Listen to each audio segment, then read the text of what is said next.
editor of more than 20 books and has written two of the most controversial and extraordinary books of modern times, The New Pearl Harbor, Disturbing Questions About the Bush Administration and 9/11, and the 9/11 Commission Report, most recently out, Omissions and Distortions, a book that just shocked me to my core. So, David, welcome to the program. Good to be with you, Whitley. Well, it's a pleasure to have you, and I think that I would like to ask a question about a journey you must have taken from theology to one of the most controversial areas and topics that's around right now. And it must be quite a journey to have decided to write these books. It was somewhat, but on the other hand, it wasn't quite the stretch that that one might think it is, given the normal understanding of what theology is and so on. Actually, my title was Philosophy of Religion and Theology, and philosophy of religion is very amorphous.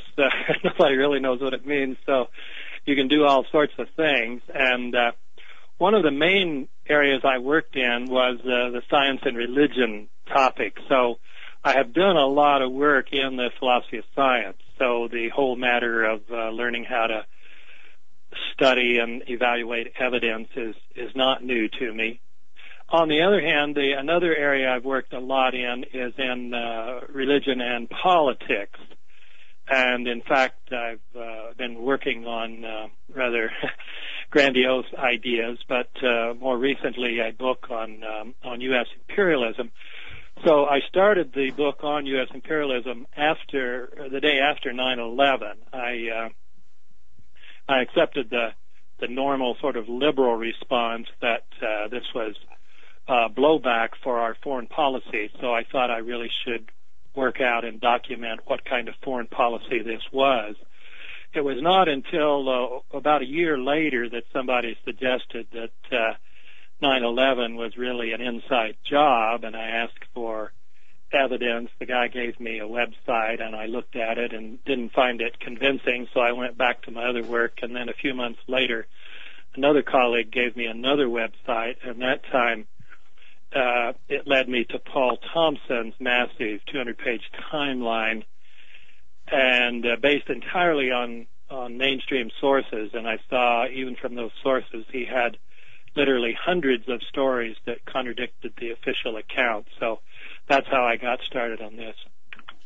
And it's a disturbing reality. I must confess that I was dubious about all of this until after the most recent election, when I was shocked to learn that the FAA had warned the administration no less than 52 times about the danger specifically of Al-Qaeda flying airplanes into tall buildings, most specifically the World Trade Center. And I remembered so well hearing Condoleezza Rice in the 9/11 Commission, which I watched virtually every hearing of, saying that they had been blindsided. And then I discovered that this report, the FAA report, had been known to the Commission but held classified until after the election. That's right. At that point, I lost faith in this government. I've decided that there was something terribly evil here. And I initially supported the Iraq War. I make no secret of it. I'm not, I would say I was more of a moderate and often too conservative, or I have been. But I see now that there's something really wrong here. We're looking at what looks to me like an attempt to emulate the Reichstag fire, and possibly for the same reason, because the president, before this happened, was lagging dramatically in approval ratings. A lot of people didn't think he had even been elected fairly or honestly, and then suddenly this happens and everything is turned around, just like it did for Hitler. And another thing that is turning people around is this Downing Street memo and the major mainstream media's failure to cover it. I think a lot of people think, if the New York Times and the Washington Post don't cover a story, it's not true. And so they dismiss all these conspiracy theories. They say, oh, you just find those on the Internet. Well, you find them only on the Internet because those are the only people who report them.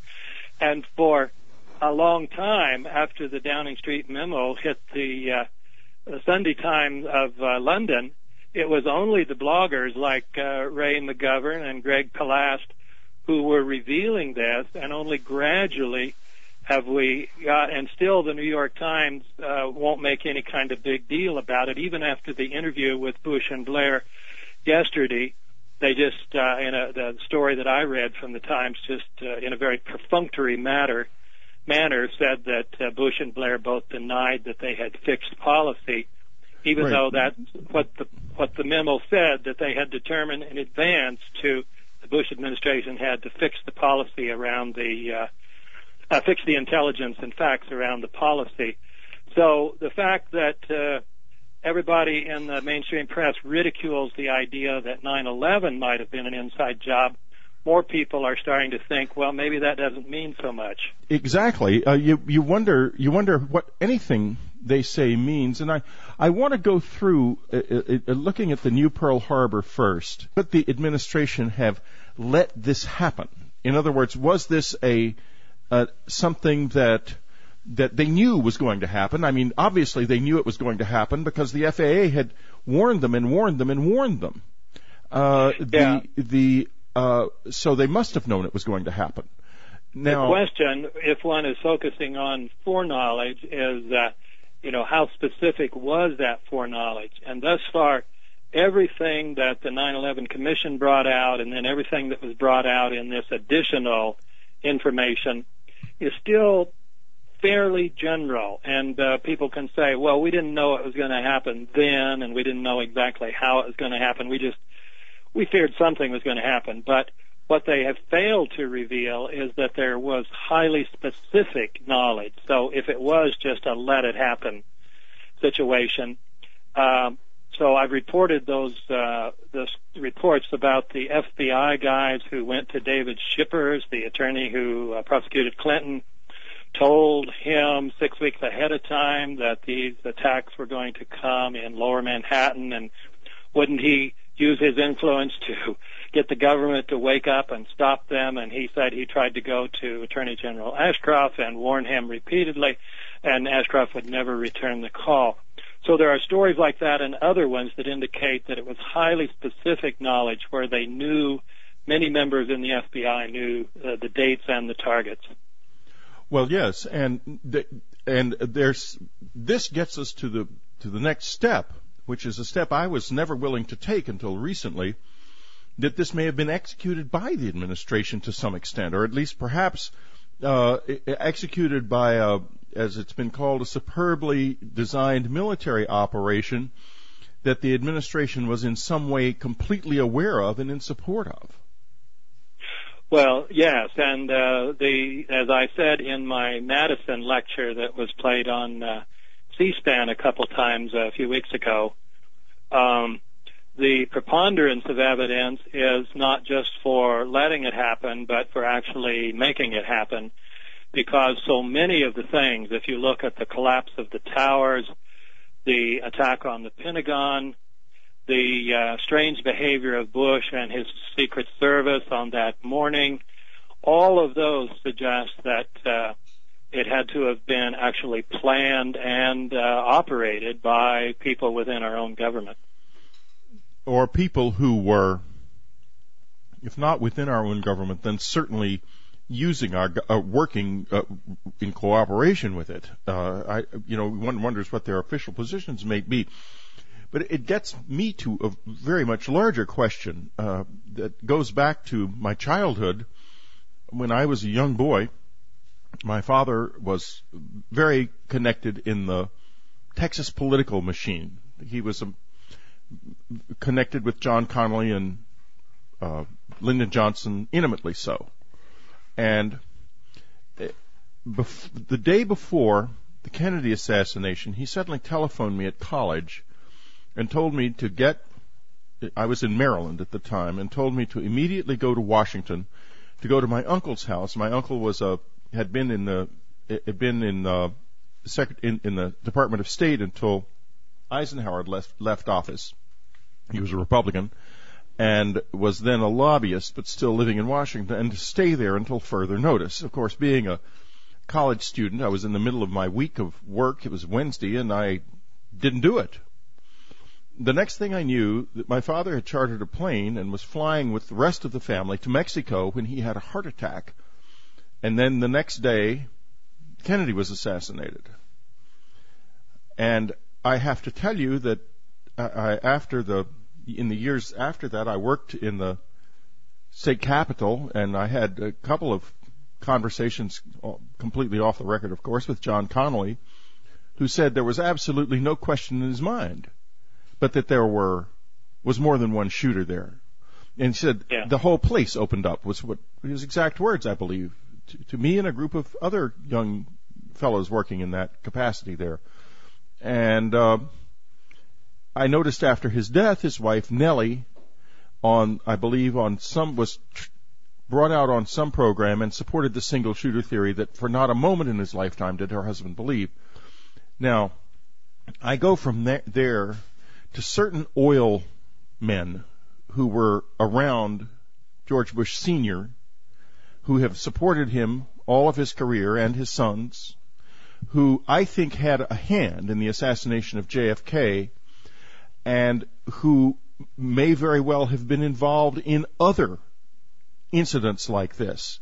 In other words, there seems to be a kind of something going on that's much larger than just this one incident. There is a bias toward conspiracy in this country. There are people who are willing to dramatically alter the history of the world and the progress of this country by clandestine and very sinister means. And I just see the Bush family as being part of that, frankly, and so I'm not at all surprised that this happened this way. Yes, and you draw the parallel between the assassination, and I was one of those who followed the debates about the Kennedy assassination off and on for many years, but I had never really studied the Warren Commission report itself in any detailed way, or any of the serious critiques of it. And only after I had finished the 9/11 Commission report, Omissions and Distortions, did I have the time then, and I thought I would take some of that time to delve into that, and it's amazing to see the parallels. It's almost like the Warren Commission report was used as a template, as a model for the 9/11 Commission report. Well, you're a very bright man, David, because that was going to be the next step I was going to take. That's where I was leading. Thank you. Yeah. I don't often get an interview subject who anticipates my questions that expertly. Yes, and because you find the same kinds of omissions where they're very selective in the witnesses they call. And then if the witnesses they call say the wrong thing, that information does not make itself find its way into the final report. Or sometimes in the Warren report, they actually changed people's testimony, and people would say, "I didn't say that. That's the opposite of what I said," and so on.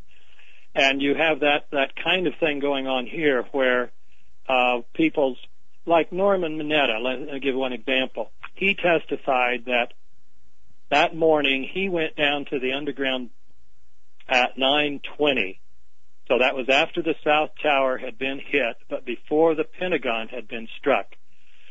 And he said when he got there, Cheney was already there and was in charge. So Cheney got down there at least by 9:15. The 9/11 Commission report says, no, Cheney didn't get down there till about 9:58, 45 minutes later. And why is that significant? Because very significant. There's all this evidence that Flight 93 was shot down after it looked like passengers might wrest control of it and bring it in for a safe landing.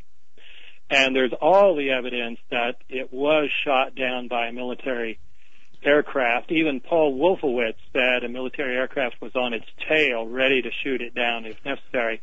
Now, the 9/11 Commission report just ignores all that and then says, no, Cheney didn't get down there till 10, and therefore he didn't get the order out till 10:10, and by then Flight 93 had already crashed. And so he couldn't have given the order that led to it being shot down. But all the evidence before, including Richard Clark's, suggests a shoot-down order was given at least by 9:45 or 9:50. We're going to be right back, and we'll continue with David Ray Griffin. This is Whitley Strieber. It's Dreamland. You're listening to Whitley Strieber's Dreamland online and on the IBC Radio Network.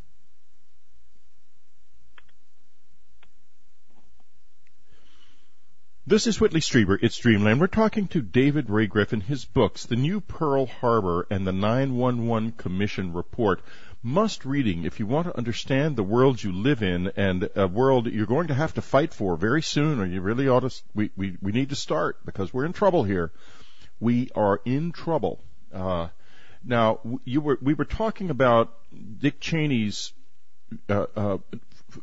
where Dick Cheney was at the initiation of this, and it reminded me of a very interesting seeming lapse that Dick Cheney engaged in Iraq, which I'm sure you know about, when he referred to the shooting down of Flight 93 and to, I believe, I forget what else, but there were two things. Do you recall this statement which he made in Iraq? Was that Cheney or was that Rumsfeld? Oh, was it? I'm sorry, it was Rumsfeld. You're right. It was Rumsfeld. Well, let's talk about that a little bit, if we may, because I thought that was a very telling statement. The man was tired. He was obviously jet-lagged. I think he accidentally told the truth. Yes, and that would be a reasonable inference. And also, as I reported in the New Pearl Harbor and was completely ignored by the 9/11 Commission report, there was abundant testimony at the time by people on the ground that the plane had been shot down. Some ex-Vietnam guys said they recognized the sound of a missile, that would have put a hole in the side of it. People saw debris falling out of the airplane miles from the place where it eventually crashed. As I say, Wolfowitz reported that there was a military plane on his tail. CBS News had reported that.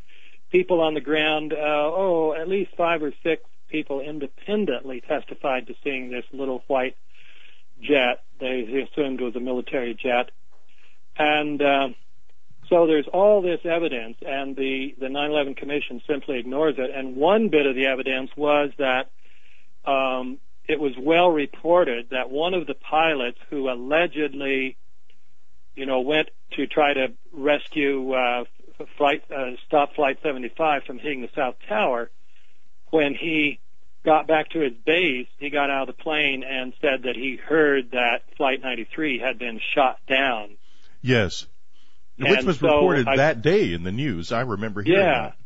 Yeah, so there was abundant testimony. The 9/11 Commission simply omitted all of it. So when I subtitled the book, Omissions and Distortions, it's omissions at that level that I'm talking about, simply massive omissions of 6 or 7 different independent lines of inquiry that all point to Flight 93 having been shot down. And all they do, rather than confront the evidence, is give this a priori kind of argument, implicit argument, saying, no, we couldn't have shot it down because the order wasn't given, and of course the military wouldn't have shot a plane down without a presidential order. Well, of course that's not true. You don't need a presidential order. The Department of Defense can give that order all by themselves. But in any case, they've spread that myth so people believe that it had to have come from Bush through Cheney, and that Cheney didn't give it till 10 o'clock, so it couldn't have happened that way. Are you familiar with the Colonel Don DeGrand? I am, but I really don't know what to make of his stuff. But go ahead with your specific thing you were going to ask. Let me just, for you listeners who don't know who that is, there was a group of pilots that came together under the under the auspices of Colonel Don DeGrand, who made comments like they could not believe that novice pilots could have located a target dead on 200 miles removed from the takeoff point and mastered the intricacies of flight rules and actually hit these targets, especially the Pentagon, which required, and we'll get to whether or not the Pentagon was even hit by a plane later, which required an extraordinary feat of airmanship to come in so low and across that relatively long space successfully. What do you think? Leaving Colonel DeGrand aside, let's talk a little bit about the piloting of the planes in more general terms. Well, he certainly makes a good point there where, any pilot knows when you're flying and particularly when you're getting ready to land, you're in contact with, ground control all the time. And if you didn't have that help, you would have to be an extraordinary pilot. And these clearly were not extraordinary pilots. And yet we're to believe that they found their way. This Hani Hanjour was supposed to be the pilot flying Flight 77 that allegedly hit the Pentagon. Well, he was known as a terrible pilot. He was so bad that even in a little tiny plane, a Cessna, the flight instructor wouldn't go up with him a second time. It was too scary. And yet he's supposed to have flown this Boeing 757 across the nation, located the Pentagon, and then, as you said, completed a very intricate downward spiral at high speed, flying a 757 as if it were a little fighter jet, and then comes in, as you say, at ground level, smack into the west wing of the Pentagon. That is just totally unbelievable. It is unbelievable. Every part of it. Leaving damage to the Pentagon that is not consistent, despite the story, or the propaganda piece in, I guess it was one of the Popular Mechanics or Popular Science, one of those magazines. It was Popular Mechanics. Yeah. To the effect that the plane would have liquefied on impact because of its speed. Yeah, which is. I was just on a show, in fact, with young Ben Chertoff. I say young Ben because he's 25 years old, and yet Popular Mechanics called him their senior researcher. For somebody my age, that's pretty funny. And there are just all sorts of blatant errors in there, and most of it, he just makes up things and says these are the 16 major elements of the conspiracy theory. Well, many of them are very trivial points that a lot of people in the movement don't agree on. Most of the others, he's just distorted what the point is. And so people should not take that as sort of gospel truth, as if it's any kind of rebuttal, because he doesn't deal with any of the genuine evidence. Another point about him, of course, is he's the cousin of Michael Chertoff, who's the new head of Homeland Security. Right, and that's something they're rather careful not to mention. David, we're going to take a little break. This is Whitley Strieber. It's Dreamland. We'll be right back. You're listening to Whitley Strieber's Dreamland online and on the IBC Radio Network. This is Whitley Strieber, It's Dreamland. We're talking to David Ray Griffin today. His books, The New Pearl Harbor and the 9/11 Commission Report, must reading if you value your freedom and you care about the United States of America, because I don't want to be too colloquial here, but you talk about going down the tubes. We're deep inside those tubes and moving fast. We need help here, and you are the ones who have to do the helping. You're the voters. You are the talkers. You are the people who have to say no to what's going on here. I was not convinced that there was anything wrong with the 911 report until I heard the truth about the FAA's repeated warnings to the White House. So at best, these people were in a coma at the switch. At worst, they did it frankly, it looks a lot like they did it. Let's go back now to the Pentagon. And now tell us why so much of what has been said, the Chernoff document in particular in Popular Mechanics, could not be true about the damage done to the Pentagon. Well, there's so many parts to this story. The bottom line, the overall point is that the official story, according to which the Pentagon was struck by Flight 77 under the control of Muslim Arab hijackers, Al-Qaeda pilot, simply can't be true for so many reasons. One reason is what we've just said, that Hani Hanjour was not capable of that sort of thing. Secondly, these are supposed to be brilliant strategists who outsmarted our trillion-dollar defense system, which, we have rehearsals all the time. It's not like people were asleep at the switch. And yet they were so brilliant that they figured out a way to defeat the whole system. And yet they didn't know that the West Wing of the Pentagon was absolutely the worst place to hit for several reasons.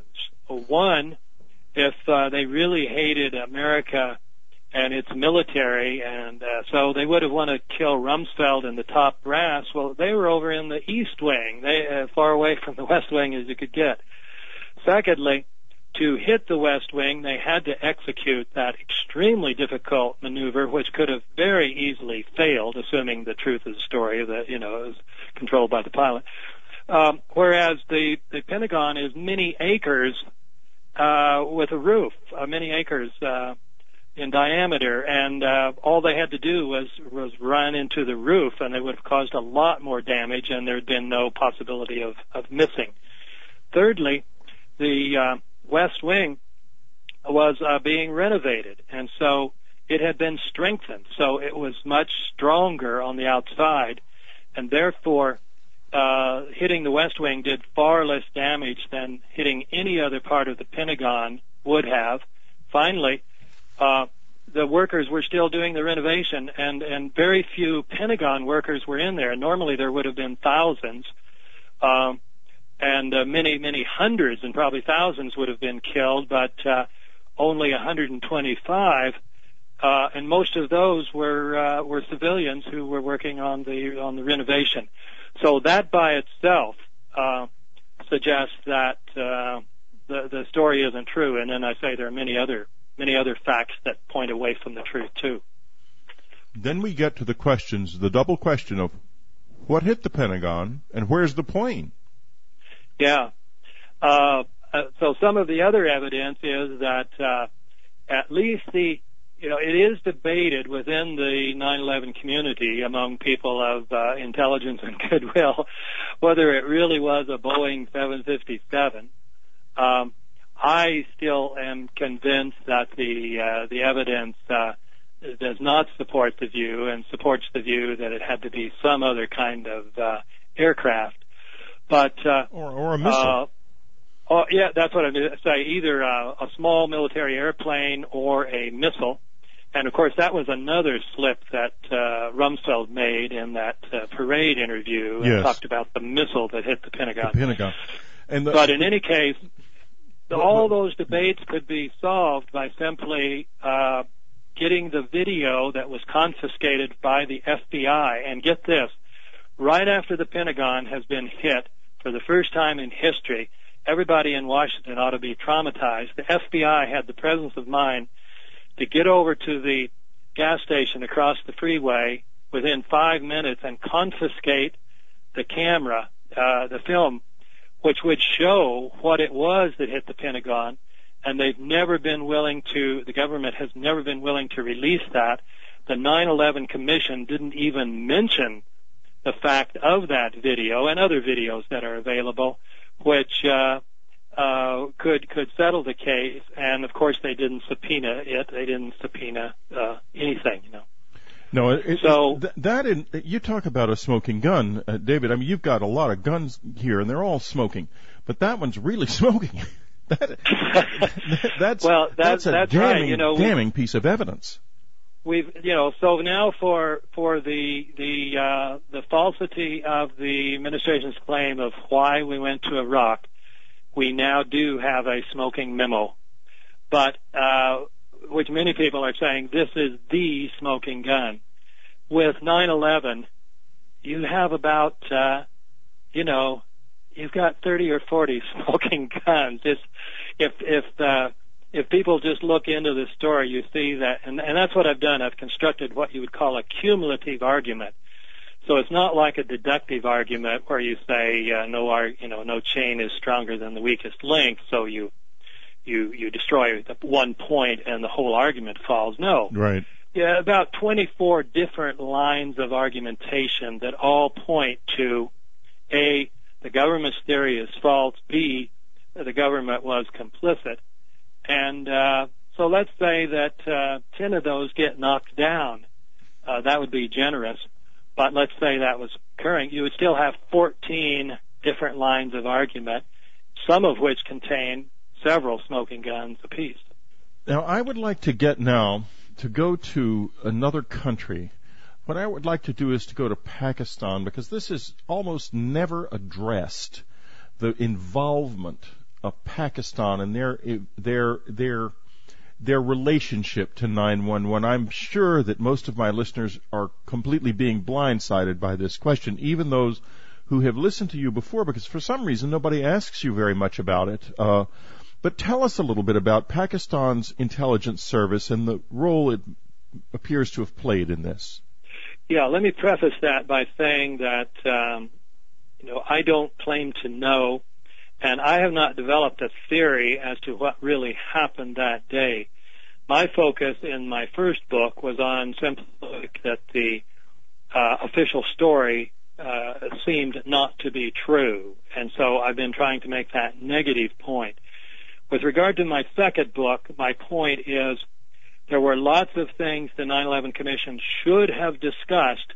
Whether they're true or not, the stories are out there. They should have discussed them to knock them down, if anything, but they didn't. And so that fits into this category, the Pakistan story. So the background to the story is that, of course, bin Laden was involved with the CIA during the time of the war, CIA-sponsored war against the Soviet Union. And many people suspect he's never left this form of employment. The Bushes and the bin Ladens, of course, have been intimately involved for a long time, and Greg Unger brings that out, the evidence for that in his book, House of Bush, House of Sod. Of course, Michael Moore dealt with it some in his movie, based partly on his book. So that's another piece. But when we get down to 9/11 itself, the definitive thing is that the head of the ISI, which was the Pakistani equivalent to the CIA, in fact was set up by the CIA, he was in Washington the whole week prior to 9/11 talking to George Tenet for 5 days. The administration went to great lengths to try to cover this story up, so virtually nobody knows it. And yet, why is this significant? Because also the Times of India reported that they learned that this General Mahmood had ordered one of his subordinates to wire $100,000 to Muhammad Atta, who is alleged to be the ringleader of the hijackers. So whether the story is true or not, it certainly was worthy of investigation, and yet the 9/11 Commission didn't utter a peep, even though these stories have been published in the mainstream press, Wall Street Journal even. So the cover-up, the intent to cover up anything that undermines the official story is abundantly obvious as one works through the book. Abundantly obvious. Truer words have not been said, sadly. This is Whitley Strieber. It's Dreamland. We'll be right back. You're listening to Whitley Strieber's Dreamland online and on the IBC Radio Network.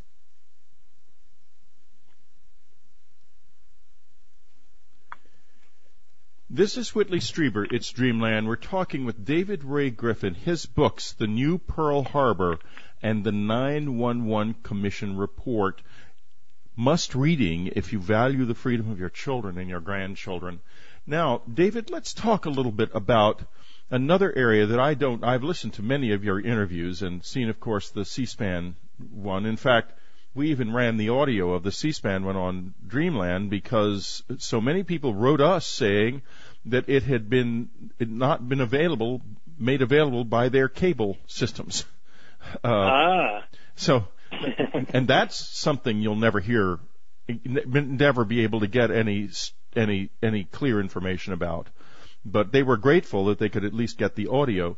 Now, I'm sure all the C-SPAN outlets carried the interview with Lee Hamilton, the co-chair of the 9/11 Commission, I'm sure. a week ago or so. Yeah, I'm sure every one of them did. But let's now get to the why of it.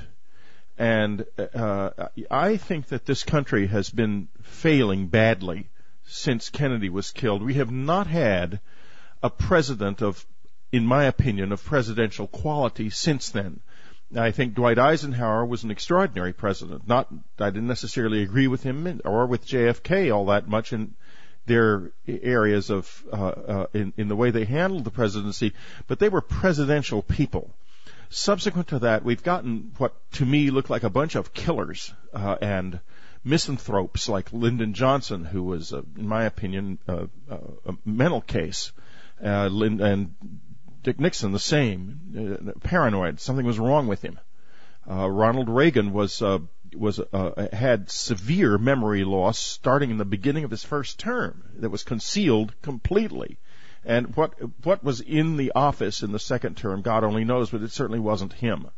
The others, ciphers like Ford and Carter, this fellow, Clinton, a man incapable of controlling his own appetite sufficiently to remain president of the United States, although I must admit that, to my knowledge, Presidents Eisenhower, Roosevelt, Johnson certainly, and any number of others all had mistresses. None of them handled it as ineptly as Clinton did.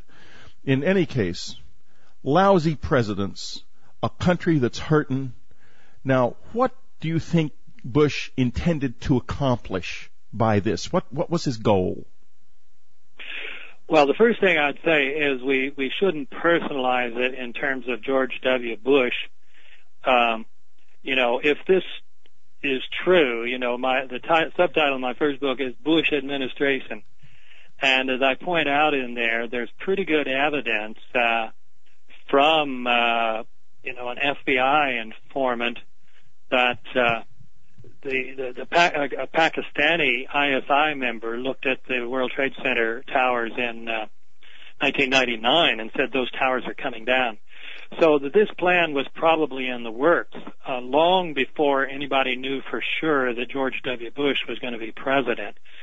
So we ought to be thinking of people such as Rumsfeld, Cheney, Wolfowitz, Pearl, other members of the Project for the New American Century, who wrote this document in the fall of, published it finally in the fall of 2000, shortly before Bush took office, saying that there were various things that needed to be done. Central to these thus was transforming the military, and of course this was Rumsfeld's baby, and also funding the U.S. Space Command, which is going to be a tremendously expensive operation, because we're talking about weaponizing space. When I talked about that in the book, many people thought I was paranoid, saying, we're not going to put weapons in space. And now we learned on the front page of the New York Times a couple of weeks ago that is exactly what we're working on doing. Well, that's about $1 trillion operation. In any case, this document said then this transformation of the U.S. military is probably going to go very slowly, absent some catastrophic and catalyzing event, such as a new Pearl Harbor. And here we have it. here we have it. At and least, it's John Pilger. But don't you get the sense, do you get the sense or not, that the public is losing faith in all of this in a very deep and profound way? A year ago, if we had had this conversation, my website's email would have been filled with maybe 200 or 300 outraged letters. How dare you speak of our president that way? Now, I will get a few, but they'll all be from crazy people, obvious crazy people. They won't be from the kind of general, middle-of-the-road member of the public who listens to this radio program. They will be silent. So instead of 200 angry emails, I'll get 4 emails from people threatening to kill me or whatever, any kind of lunacy they may come up with, and maybe 50 or 60 emails saying, thank you, it was a very interesting program. That's the difference. There's been a remarkable transformation, because as these stories, as gentle as the press is on the Bush administration, some of these stories do get out and are reported. So as they learn about the torture and, which violates international law, which we say we're not doing, as they learn about sending people to other countries to be tortured, which is a violation of, it's a violation of our own Constitution, because when we sign a treaty, our own Constitution says that treaty is the law of the land. So there is a huge move now on actually to impeach Bush and this administration, and it is gaining momentum. So yes, and many other things, as we learned that we are single-handedly almost stopping any global effort to confront global warming, when the evidence is just overwhelming that it's a human-caused climate change that is occurring.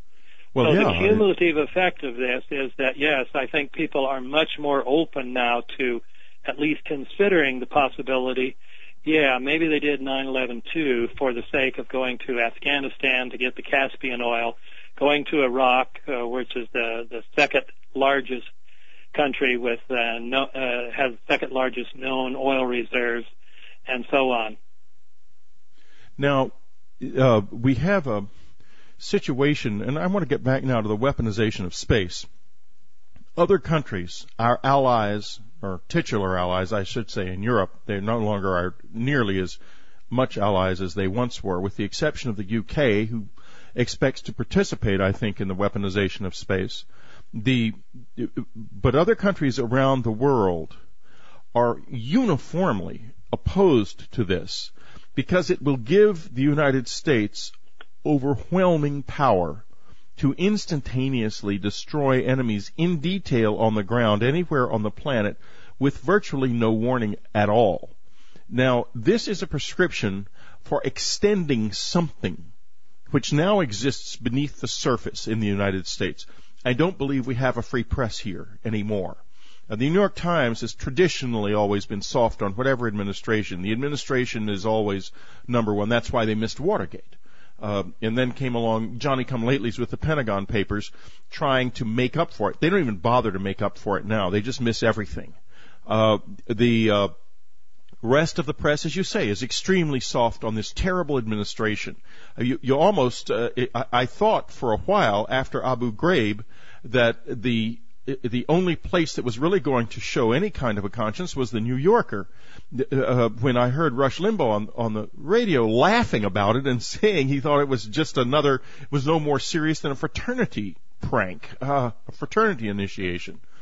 But I fear that underneath the surface of this administration, there is something much, much more repressive that seeks to get out, and that the weaponization of space is an attempt on its part to extend its power around the globe.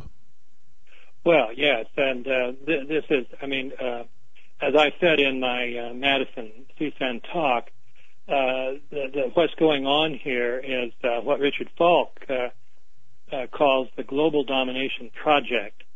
And as I said, it's based on fanaticism, rooted in a deeply perverted value system. for your listeners who have a conservative background and may wonder about this notion of American empire, which, used to be verboten to talk about, and now conservatives like Krauthammer talk proudly about it. Yeah, we are the biggest empire of all time, much bigger than the British Empire, the Roman Empire, and so on. But they say we're a benign empire, so nobody should be worried. But when you read these documents put out by the Pentagon, and particularly the U.S. Space Command, you see that what they're talking about is a complete domination of space, the ability to deny the use of space to others, and the ability to strike any place in the world with impunity. That is, nobody can strike back, and as you say, we can strike almost instantly. So the plan is for complete global domination. The empire already, I don't know exactly, but we're talking about it would dominate about 80 to 90% of the globe thus far. And so what's going on here is the hope for wiping up operation to complete the task. So it's not all about oil and economic matters, although that's a big factor in it.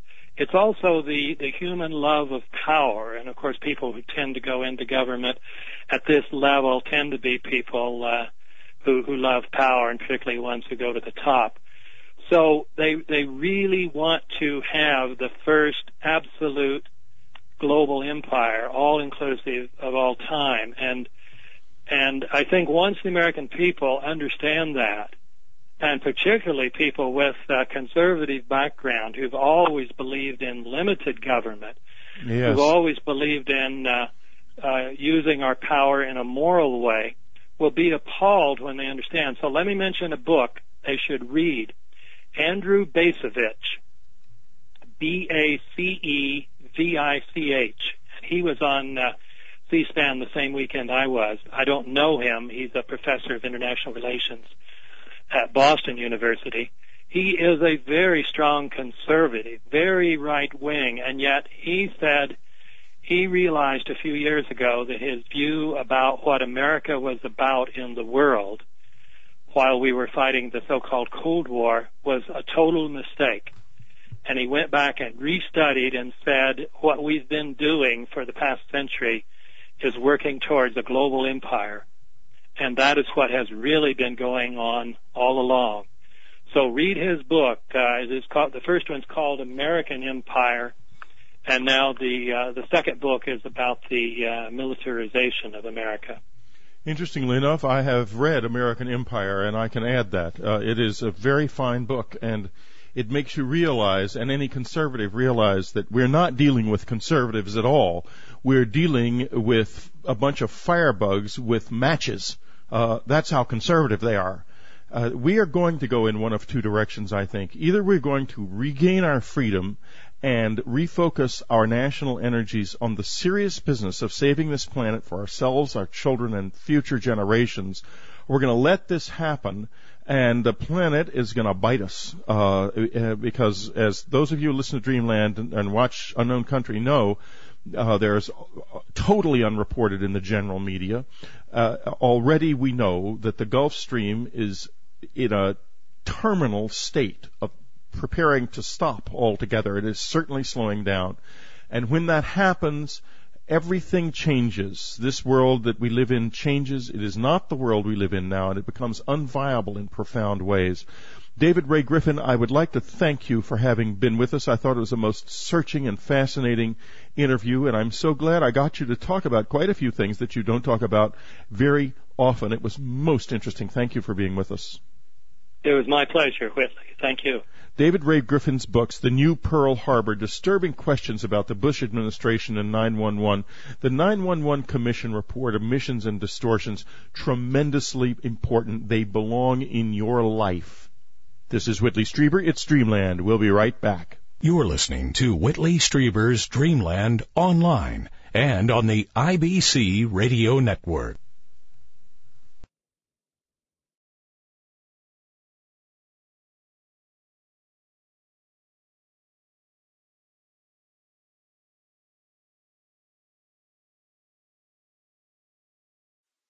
One reporter who loves mysteries is radio's leading science journalist, Linda Moulton Howe. She's an Emmy Award-winning TV producer, documentary filmmaker, and the reporter and editor for EarthFiles.com, the Internet's most respected edge science website. Today she has a special report for us on that Pentagon report. Here she is from Philadelphia, Linda Moulton Howe. Thanks, Whitley. 1 year ago, at the Office of Net Assessment in the Pentagon, its director, Andrew Marshall, read the 2002 National Academies of Sciences study entitled, quote, Abrupt Climate Changes, Inevitable Surprises, unquote. Scientists have been warning for years that uncontrolled buildup of carbon dioxide around the Earth could heat up the planet so much that drought, flooding, high winds, more severe storms, food shortages, and wars over water might result. However, global warming and potentially rapid climate change have been controversial and politically unacceptable to discuss in this current Bush administration, which has also rejected proposals to control carbon dioxide emissions. So why did one of the oldest and most respected employees of the Pentagon pay for a study entitled, quote, An Abrupt Climate Change Scenario and its implications for United States national security? Andrew Marshall is 82 years old and has been director of the Defense Department's Office of Net Assessment since the early 1970s. To Washington insiders, he is often referred to as Yoda, that brilliant and inscrutable wise being in the Star Wars movies. One of the co-authors on the Pentagon study is Peter Schwartz, chairman of Global Business Networks in Emeryville, California.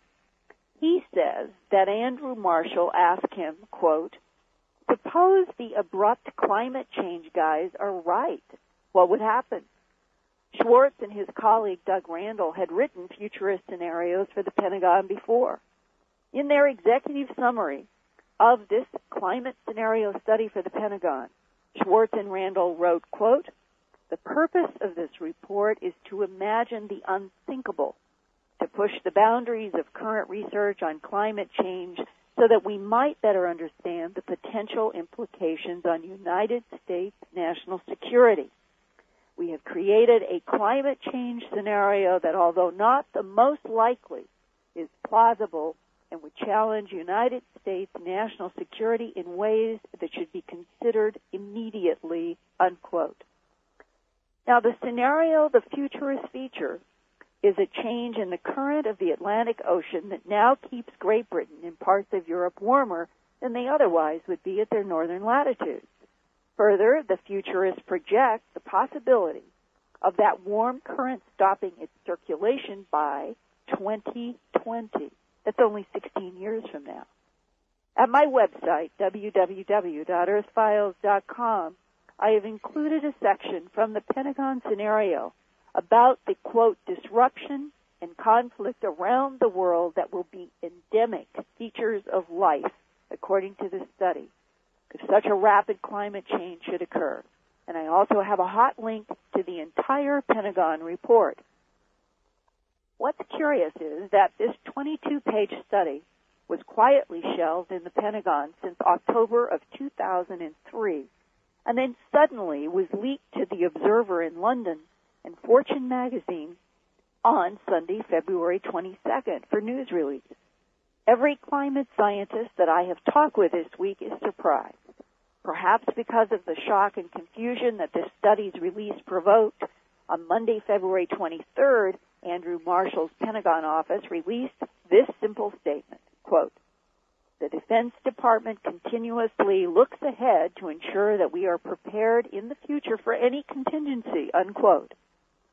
Among the several leading scientists and institutions that I went to for comment, the only scientist who had received a copy of the Abrupt Climate Change Scenario Study was Wally Broecker, Ph.D., professor of geochemistry and earth sciences at Columbia University, where he has worked since he received his doctorate in earth sciences back in 1958. A half-century later, his research lab is in the Lamont Doherty Earth Observatory in Palisades, New York, And Dr. Broker is considered one of the world's preeminent experts on the dynamic between the oceans and the global climate. He has been irritated by the Bush administration's dismissal of global warming as, quote, total nonsense, as stated by one particular Oklahoma senator. So he was especially surprised that the future scenario featured in the Pentagon study is Europe plunged into a cold Siberian ice age if the warm water current of the Atlantic Ocean, known as the North Atlantic Drift, should stop. What could stop the warm current from circulating around Great Britain and Europe? A drop in the salt content of the ocean waters. What could change that saltiness so much that the Atlantic warm water might stop circulating? Large quantities of fresh water. And what could put large quantities of fresh water into the Atlantic Ocean? Well, that's where a lot of scientific debate persists, and no one knows for certain. Some think that all of the glaciers melting around the world and running off into the oceans could do it. But Professor Broker is not so certain, which is why he is concerned that the rapid climate change scenario featured in the Pentagon study focuses on the potentially devastating consequences if that warm water conveyor belt in the Atlantic stops. Professor Broker and other scientists think that this administration and the entire world should be concentrating right now on reducing carbon dioxide emissions in the atmosphere in order to prevent such a scenario from happening in the first place. Now, Dr. Broker. And who are they speaking for in the Pentagon? I can't imagine they're speaking for the Bush administration. The Bush administration must be upset about this. And it's fair to say that all of you in the science community were caught off guard by this release about this Pentagon report? You didn't. Well, I certainly was. I had no idea it was being done. The specifics stunned me. I mean, I haven't read it very carefully, but the fact that they think they can make definite statements about how it's going to affect various regions of the world is, to me, outlandish. I mean, again, they could be right in some respects, but we're not up to that point of making scenarios that have any meaning.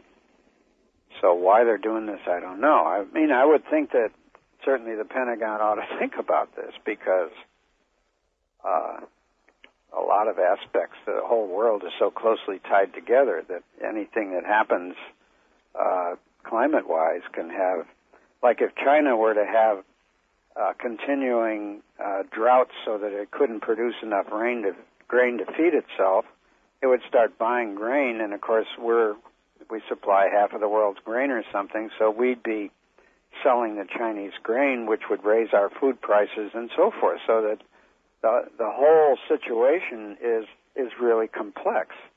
And it's good that the Pentagon is thinking about it. Well, as a scientist who's been dealing with these issues for decades, do you think in your own mind, though, that you are worried about where things will be in another 20 to 50 years? Oh, yeah, I am. Will the warming involve a reorganization of the Earth's system as happened during glacial time? And if it reorganizes, will it plunge Europe into extreme cold? Mm-hmm. By adding CO2 to the atmosphere, we threaten to change climate substantially. Unfortunately, there's enough uncertainties in making simulations with regard to the impact of CO2 that the range of possibility is quite large. I mean, as some would like to believe, the impacts could be so moderate that we wouldn't have to do anything about it. At the other end of the spectrum would be a major warming coupled with a reorganization of the climate system, as happened over and over during glacial time, and this would produce the maximum effect and certainly have dire impacts on wildlife around the world, and it would also play havoc with agriculture, be no doubt about that. So what I think is that the world is not ready yet to make a major step to do something about this, and the Bush administration is an indication of what we're up against. They don't even want to believe it's a problem. Well, it is a problem. It's a long-term problem, and that the worst of this is not going to come in 2020. It's going to come in 2080 or, late in the century. And therefore, it behooves us as stewards of the planet to have something in our pocket so we can turn CO2 off. Mm-hmm. Now, turning CO2 off is a huge enterprise because the amount of CO2 we're adding to the air this year, if liquefied, would fill a volume 25 cubic kilometers. Huge amount of CO2. So to either turn that off by stopping using fossil fuel energy and going to nuclear or wind or whatever, even if we knew that we could do that and we're willing to do it, it would be a huge, huge change. On the other hand, I think that we need something that's surefire, that we know we can do, that's technically not all that challenging, and that is capturing the CO2 that we produce by burning fossil fuels and burying it. And this is certainly something that can be done. Our idea is to extract CO2 both from electrical power plants and from the atmosphere and aim for a way to go to CO2 neutral. In other words, for every unit of CO2 we put in the atmosphere, we take a unit out. Well, isn't it true that Mother Nature captured CO2 in limestone, and we'd have to recreate some kind of chemistry like that? No, we'd liquefy the CO2. We'd put it in deep, salty aquifers on the continents. We could possibly put some at the bottom of the ocean because that's where it's going to go anywhere. We could put it underneath the Antarctic ice cap, and the ultimate solution would be to mine ultra-basic rock, which contains magnesium oxide, and extract the magnesium oxide, combine it with a CO2 to make magnesium carbonate, so then you'd be storing a very stable mineral that basically would last forever. Which is sort of the cycle into limestone that the Earth has done, right? Yeah, except that the Earth does it so slowly. I mean, we're adding now CO2 at a rate 100 times faster than volcanoes are adding it. So, I mean, we're really taking over. And these natural things aren't going to do it, or they'll do it on such a long time scale that they won't help us in the next couple hundred years. And if we don't do it, what do you think the prognosis for the planet is by... Well, we're playing Russian roulette with climate. I said there's no way to predict accurately what will happen. If we take the results of the best thing we have, which are these big computer models, some people don't believe them, but at least it's an honest way to try to do it, where you put in as much of what's known as possible and then sort of have to fudge in the rest. They suggest that the impacts are going to be sizable, and they even suggest that if we put in enough CO2 fast enough, it'll turn off the ocean conveyor, which is, in a sense, forcing one of these reorganizations. So... And that's what could possibly plunge Europe into a deep freeze again? I don't think so. I think that's been much exaggerated. I think it would change the climate in Europe and other places.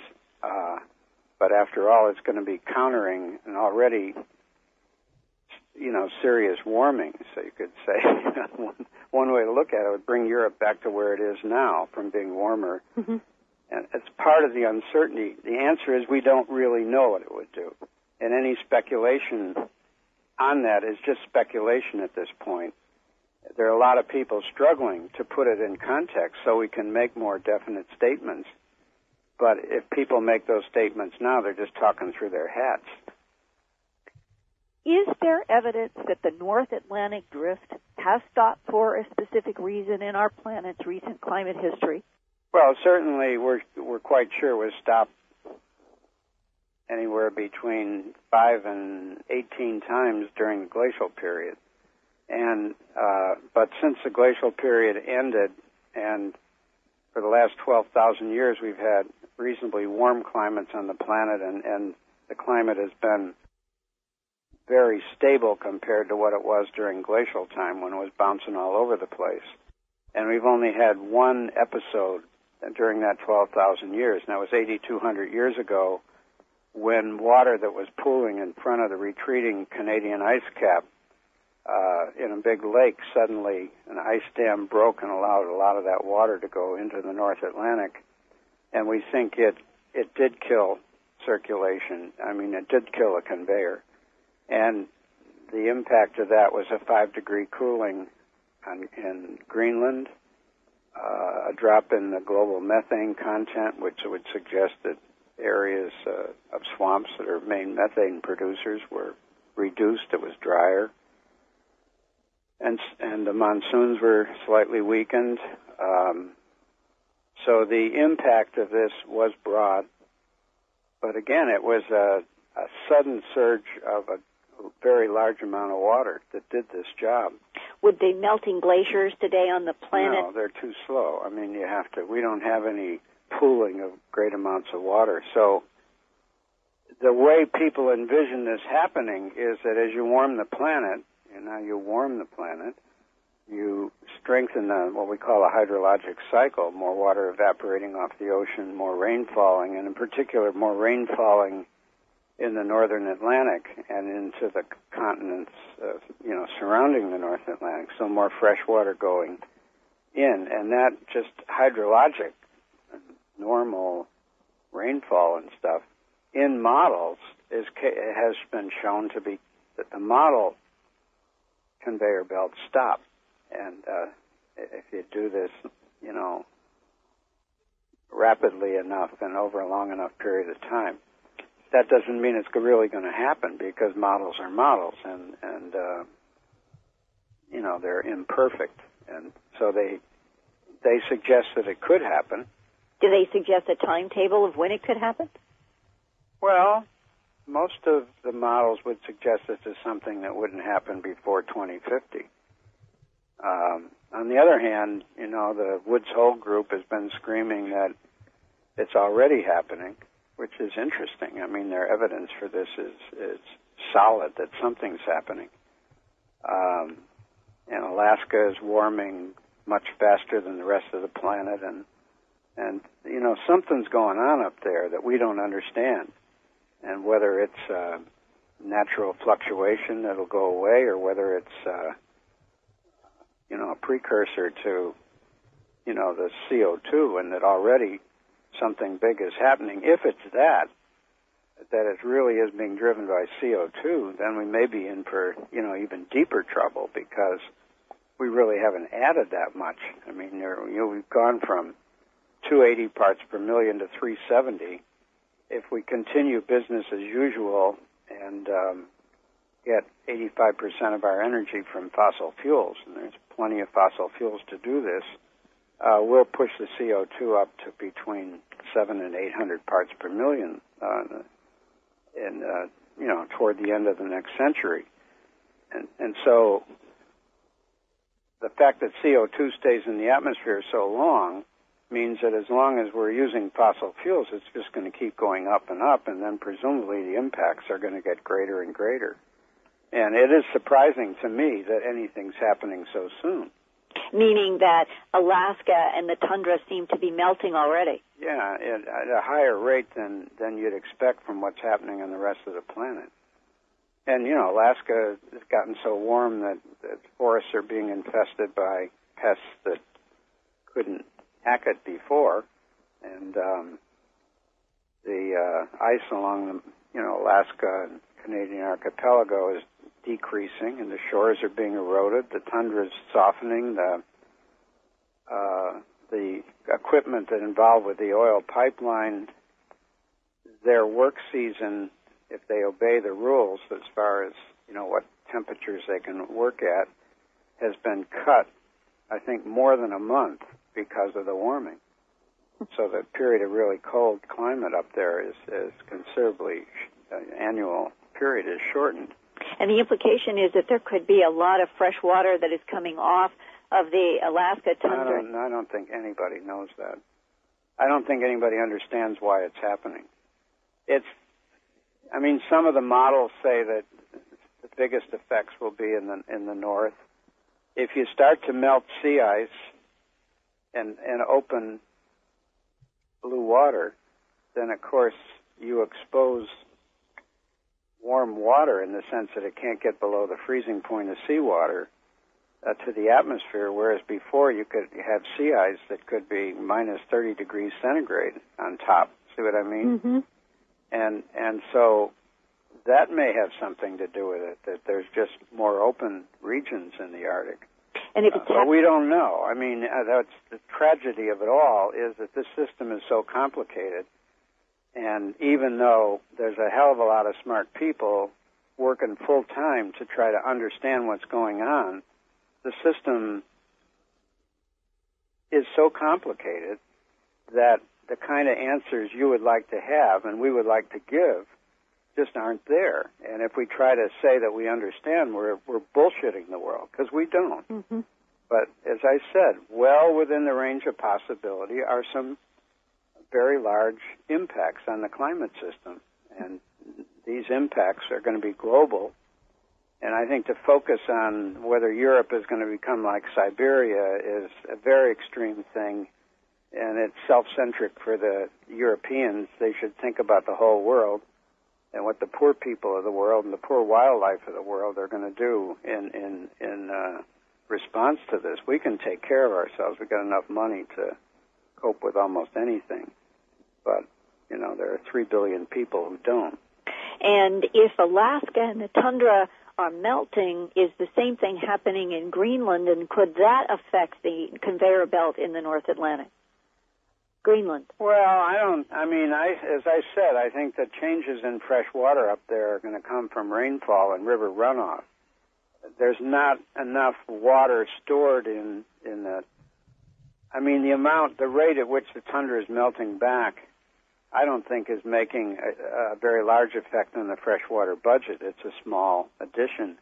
Greenland, there's certainly no evidence of large-scale extra melting on Greenland. There's certainly the mountain glaciers in eastern Greenland. The glaciers are retreating. They're exactly the same as they are everywhere else in the world. Everywhere in the world, mountain glaciers started to retreat in the mid-1800s, and they've continued to retreat up to the present. And that's one of the things that makes the subject complicated, because half of that retreat can't be blamed on anthropogenic effects. It has to be natural.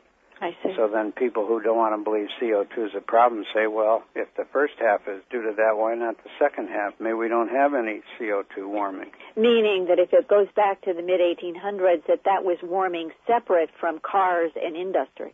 That's right. Climate on its own is wandering around. Okay. And, at least from 1850 to 1950, it was warming. Now we know, for instance, that if you go to the Alps in the summer when there's melting on the glaciers, that water sinks, goes through crevices to the bottom, and it comes out as a roaring inferno from the edge of the ice, and it brings with it boulders and pieces of wood and stuff. And when they're dated, you find that these pieces of wood and peat date at various times during the last 10,000 years, indicating that there were times when the ice was even further back up the mountains than it is now, and trees could grow, in places now covered with ice. So we do know it was warmer than now, and I don't think we're in the warmest time of the last 8,000 years.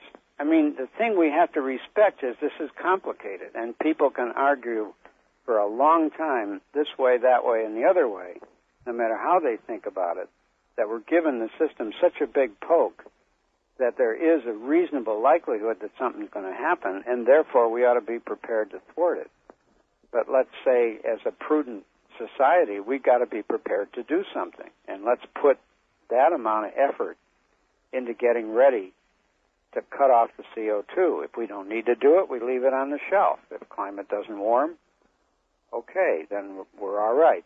And we wait until it does really start to warm significantly, and then we get busy implementing. And it'll take 20 years to get ready to do this, because a lot of things have to be done. It's not something you can just start to do tomorrow. In the process of following up on this Pentagon report, I learned something at the University of Pennsylvania that is definitely worth reporting. And it is that right now there are efforts between the Institute for Environmental Studies and a department that was established post 9/11 called the Institute for Strategic Threat Analysis and Response. Both of those departments have approached this administration and have approached Middle Eastern political units about having a meeting concerning what they are afraid could blow up into a major problem, and this is the Southeastern Anatolian Project in Turkey. It's known as GUP. It started in 1960. We're at 2004. Its completion date is projected to be the year 2040. That's a lot of years. But what has happened already is summed up by Professor Robert Giegengach, who is a professor in Earth and Environmental Science at the University of Pennsylvania, and he said to me, in addition to global warming, which is going to exacerbate this problem, quote, I think the crisis at hand is a function of plans by one country to use water at the expense of others, and that potential is repeated throughout the Middle East in a part of the world that is also experiencing some of the most rapid population growth of any place on Earth. And this is the bottom line. Turkey hopes by 2040 to have impounded or diverted as much as 75% of the water in the Tigris and the Euphrates River for hydroelectric power in Turkey. The consequences downstream in Syria and Iraq, who have depended upon those rivers for centuries, would be basically catastrophic to those two populations. And when you read this Pentagon scenario report, regardless of what its motivation, what comes out of it thickly is that we are going to move in this century into increasing problems and fights over water scarcity, food scarcity, and the national security threat to a number of nations is going to be very high. Thanks very much, Linda, for frankly, a deeply sobering and powerful report. This is Whitley Strieber. It's Dreamland. We'll be right back. The work of Linda Moulton Howe, the amazing work of Linda Moulton Howe, the world's greatest reporter of edge news and edge topics. She has got a website, earthfiles.com. Go there frequently. You will never forget what you find on earthfiles.com. Of it, I'm not probably, I would say I was more of a moderate and often too conservative, or I have been. But I see now that there's something really wrong here. We're looking at what looks to me like an attempt to emulate the Reichstag fire, and possibly for the same reason, because the president, before this happened, was lagging dramatically in approval ratings. A lot of people didn't think he had even been elected fairly or honestly. And then suddenly this happens and everything is turned around, just like it did for Hitler. And another thing that is turning people around is this Downing Street memo and the major mainstream media's failure to cover it. I think a lot of people think, you know, if the New York Times and the Washington Post don't cover a story, it's not true. And so they dismiss all these conspiracy theories. They say, oh, you just find those on the Internet. Well, you find them only on the Internet because those are the only people who report them. And for a long time after the Downing Street memo hit the Sunday Times of London, it was only the bloggers like Ray McGovern and Greg Palast who were revealing this, and only gradually have we got, and still the New York Times won't make any kind of big deal about it, even after the interview with Bush and Blair yesterday. They just, the story that I read from the Times, just in a very perfunctory manner said that Bush and Blair both denied that they had fixed policy, even though that's what the memo said, that they had determined in advance the Bush administration had to fix the policy around fix the intelligence and facts around the policy. So the fact that everybody in the mainstream press ridicules of more than 20 books and has written two of the most controversial and extraordinary books of modern times, The New Pearl Harbor, Disturbing Questions About the Bush Administration and 9/11, and the 9/11 Commission Report, most recently out, Omissions and Distortions, a book that just shocked me to my core. So, David, welcome to the program. Good to be with you, Whitley. Well, it's a pleasure to have you, and I think that I would like to ask a question about a journey you must have taken from theology to one of the most controversial areas and topics that's around right now. And it must be quite a journey to have decided to write these books. It was somewhat, but on the other hand, it wasn't quite the stretch that that one might think it is. Given the normal understanding of what theology is and so on. Actually, my title was Philosophy of Religion and Theology, and philosophy of religion is very amorphous. Nobody really knows what it means, so you can do all sorts of things. And one of the main areas I worked in was the science and religion topic. So I have done a lot of work in the philosophy of science. So the whole matter of learning how to study and evaluate evidence is not new to me.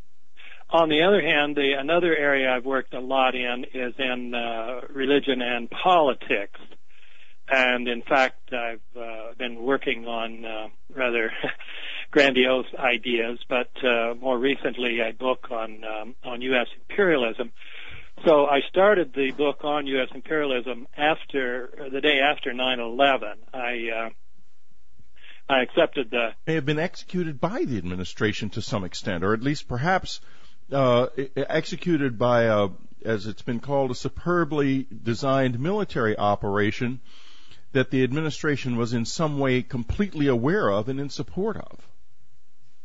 Well, yes, and as I said in my Madison lecture that was played on C-SPAN a couple times a few weeks ago, the preponderance of evidence is not just for letting it happen, but for actually making it happen, because so many of the things, if you look at the collapse of the towers, the attack on the Pentagon, the strange behavior of Bush and his Secret Service on that morning, all of those suggest that it had to have been actually planned and operated by people within our own government.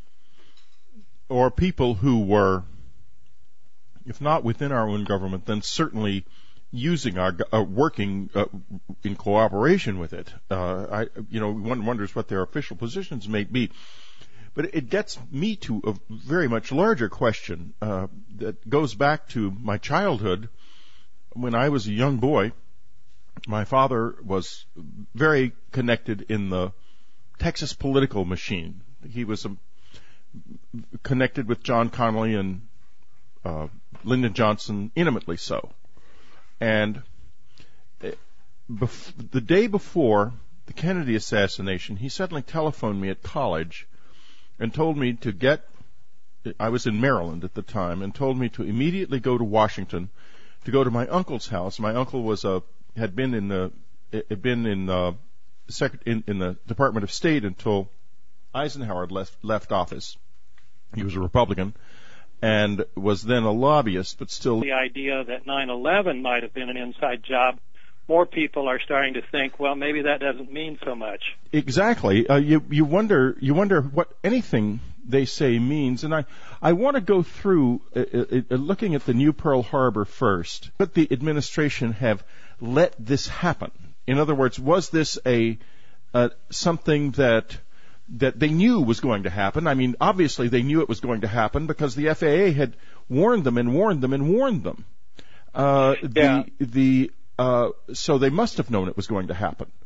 Now, the question, if one is focusing on foreknowledge, is how specific was that foreknowledge? And thus far, everything that the 9/11 Commission brought out, and then everything that was brought out in this additional information, is still fairly general. And people can say, well, we didn't know it was going to happen then, and we didn't know exactly how it was going to happen. We feared something was going to happen. But what they have failed to reveal is that there was highly specific knowledge. So if it was just a let it happen situation, so I've reported those reports about the FBI guys who went to David Shippers, the attorney who prosecuted Clinton, told him 6 weeks ahead of time that these attacks were going to come in Lower Manhattan, and wouldn't he use his influence to get the government to wake up and stop them? And he said he tried to go to Attorney General Ashcroft and warn him repeatedly,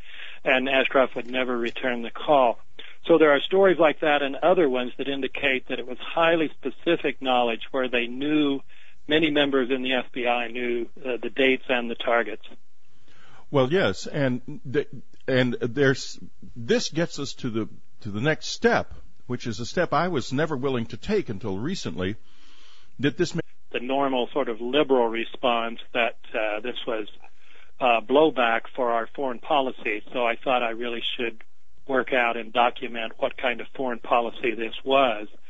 It was not until about a year later that somebody suggested that 9/11 was really an inside job, and I asked for evidence. The guy gave me a website, and I looked at it and didn't find it convincing, so I went back to my other work, and then a few months later, another colleague gave me another website, and that time it led me to Paul Thompson's massive 200-page timeline, and based entirely on mainstream sources, and I saw even from those sources he had literally hundreds of stories that contradicted the official account. So that's how I got started on this.